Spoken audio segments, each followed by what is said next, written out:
Hey everybody, Scout Crafty here again, Mishmash Monday. Hope you had a great weekend. We had a little bit of wacky weather here, but it's straightening out. I'm looking forward to September and October. Those are my favorite months as far as weather goes, other than the spring. A couple things to get to today. On Friday, we talked about greasing the head of the steel trimmer that I have. And a couple of you had mentioned and asked, why didn't I put a grease zerk in there? So we're going to cover that. And also, if you're going to use that, we had a factory authorized rep chime in. If you're going to use that grease on there, make sure you get the FS grease. FS is the grease that you need to do the head of those trimmers, so if you're going to order it. And so let's get started. We got a bunch of things to get to. Let's get started right away. Okay, so let's talk a little bit about grease fittings, or zerk fittings as they're called.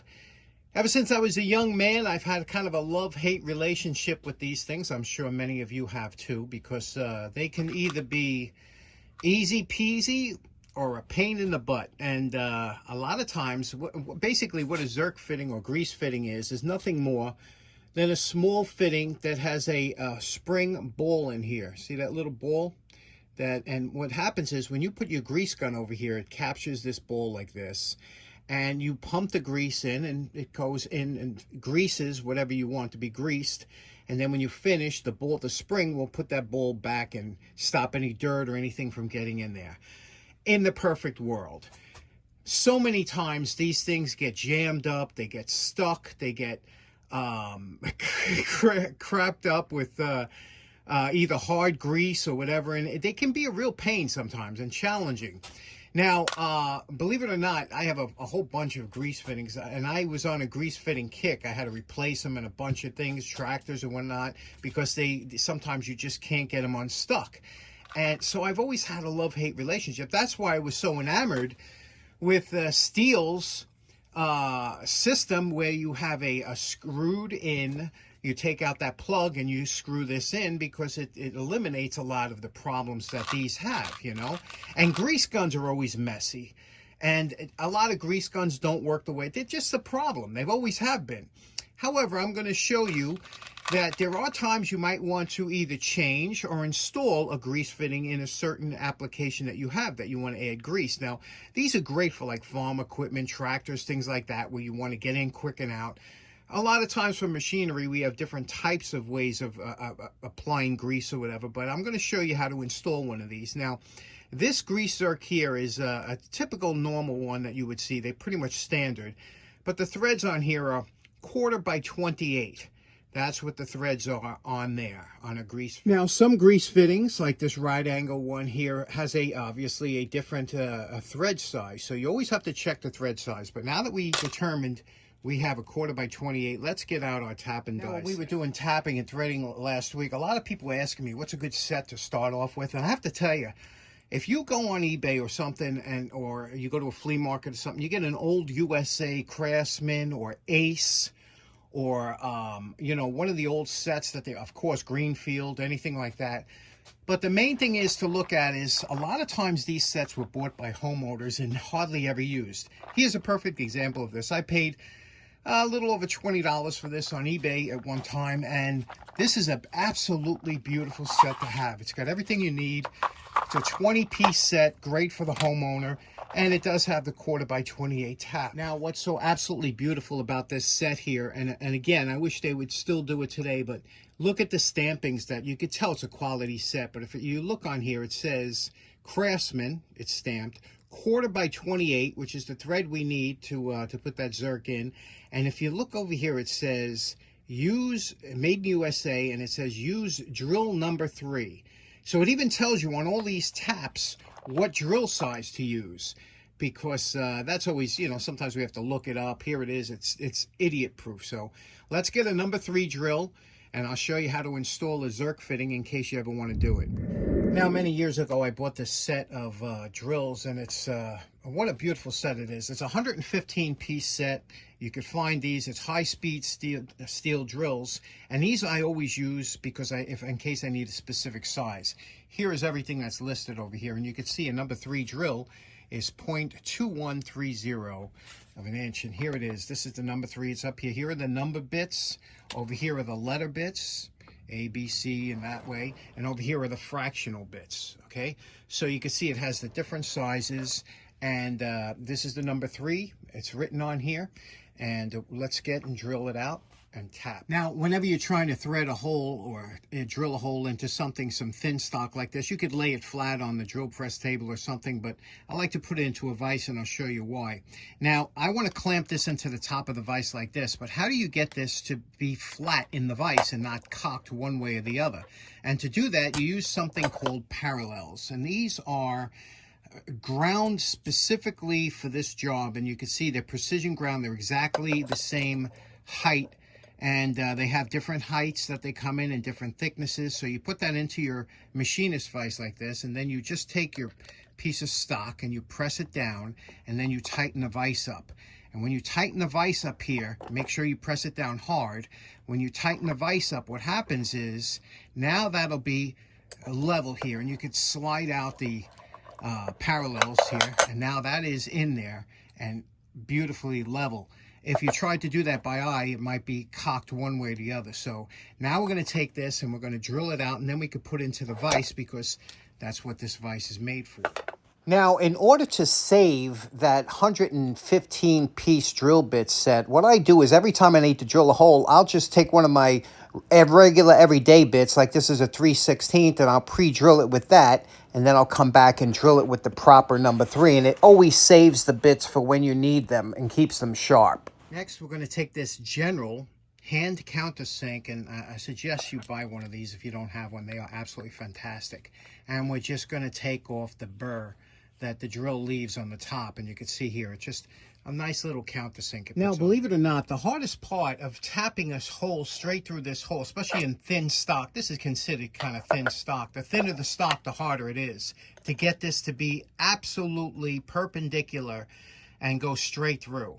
A lot of times it might be canted a degree or two, and that's how usually taps are broken. If they go in, if they start a little bit crooked, as the tap gets deeper in the stock, it breaks the tap. Now, an easy way to do this, if you don't, especially if you are home, is to take a block of wood. A block of wood, drill out a hole that's just slightly larger than this. This is a 1/4 inch, so pass through like this. And what happens when you drill that hole with the drill press, like I did, that is straight, that is absolutely straight.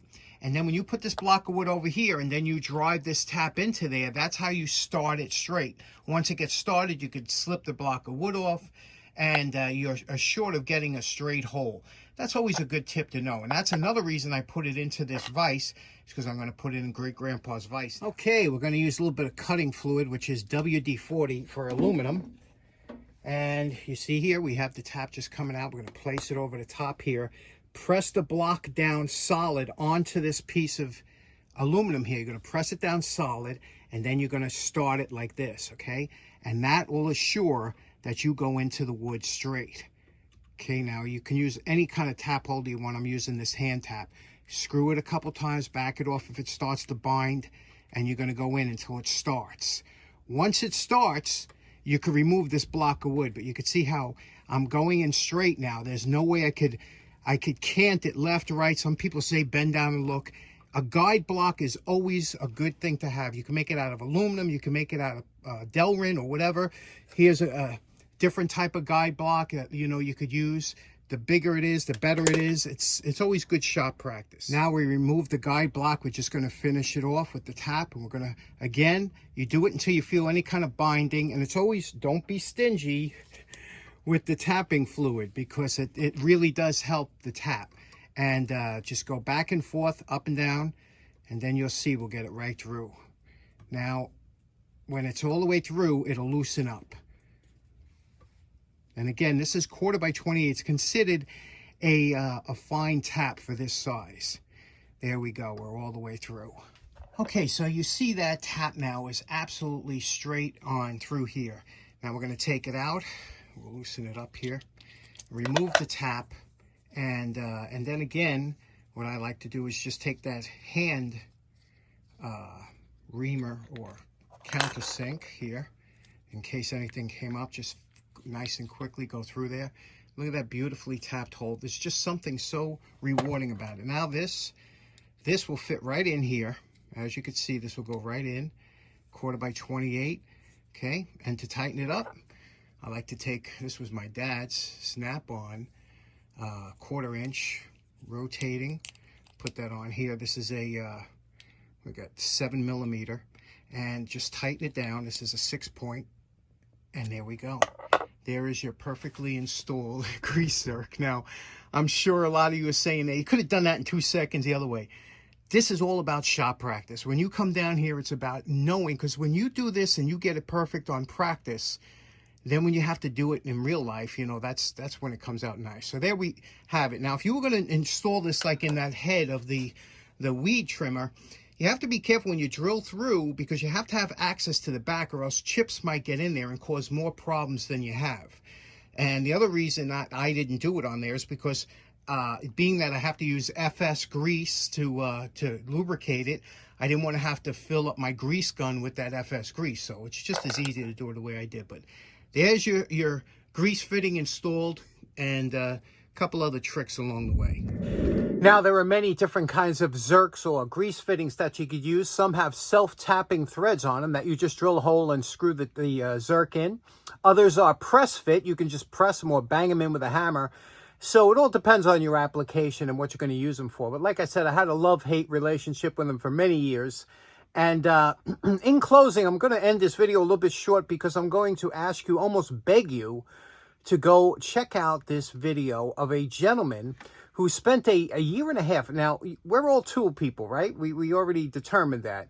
And if you like tools, then you'll probably know of the Studley toolbox. And that was a toolbox built by a carpenter back in the 1800s that they consider the best that's ever been built. It's amazing. Well, this gentleman did kind of his own version of it. And I want you to see this video. And it's a little bit long. 18, 19 minutes or whatever, but it's absolutely fantastic. I think you'll enjoy it. I hope you go check out this man's shop and just see what other people are doing in our hobby. It's just so much fun. So I hope you watch that. I hope you enjoy it. Anyway, thanks for tuning in. We'll see you again on Wednesday. Take care now. Bye-bye. Here's something you don't see too often. This is called a button head grease fitting. You see that top looks like a button? Well, the adapter that goes on your grease gun has a little collar on it, and some of them even have a little turn screw that makes it mess-free.